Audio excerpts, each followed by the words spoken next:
જામનગર આવ્યા છો, શું કહેશો?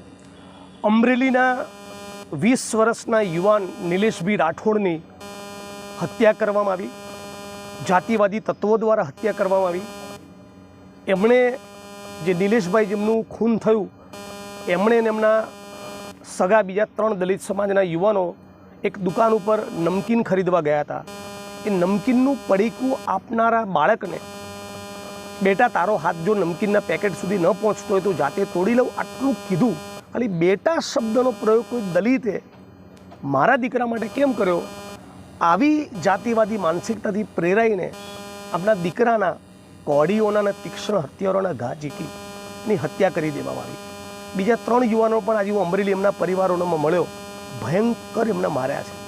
અને ગુજરાતમાં આવી અસંખ્ય ઘટનાઓ બને અને છતાં રાજ્યના સમાજ કલ્યાણ મંત્રી, ગૃહમંત્રી, મુખ્યમંત્રી કદી પીડિતોના આંસુ લૂછવા જતા નથી, કદી એમના પેટનું પાણી હલતું નથી। એટલે આ વખતે રાજ્યની સરકારને વિનંતી કરું છું કે પીડિત પરિવારની લાગણી અને માગણી મુજબ તાબડતોબ તમે એક્શન લો, તમામ આરોપીઓની ધરપકડ કરો, 24 કલાક ના થવા જોઈએ, તમામ આરોપી જેલના સળિયા પાછળ જાય, ગુસ્સી ટોક હેઠળ કાર્યવાહી કરવામાં આવે।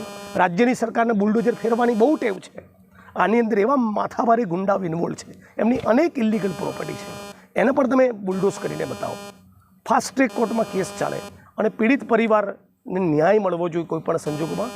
સાથોસાથ પીડિત પરિવાર વતી એ ના કહે પણ અમે કહીએ છીએ કે જે 4 યુવાનોને માર્યા, જેમાંથી એકની હત્યા થઈને બીજા 3ને ગંભીર ઈજા થઈ છે, એ બધાને રાજ્યની સરકાર 4-4 એકર ખેતીની જમીન આપે।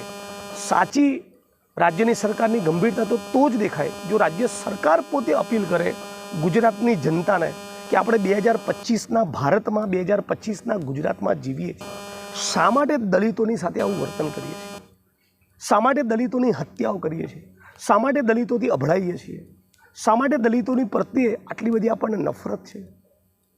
આ રાજ્યની સરકારે અપીલ કરીને કહેવાની જરૂરિયાત છે કે આપણું ગુજરાત આવું સડેલું ના હોઈ શકે, જેમાં એક માણસ બીજા માણસથી અભડાતો હોય, એક માણસ બીજા માણસને માણસ જ ના ગણતો હોય, એક માણસ બીજા માણસને પોતાથી નીચો ગણતો હોય, એક માણસનું ઈગો એટલા માટે હર્ટ થાય કે એના બાળકનો કોઈએ બેટા કહેવાની હિંમત કરી। આવું ગુજરાત આપણું ન હોઈ શકે। અને રાજ્યની સરકારને વિનંતી કરું છું કે તાબડતોબ એક્શનમાં આવે અને પીડિત પરિવારની જે પણ માગણી છે ગણતરીના કલાકમાં એનો સ્વીકાર કરે।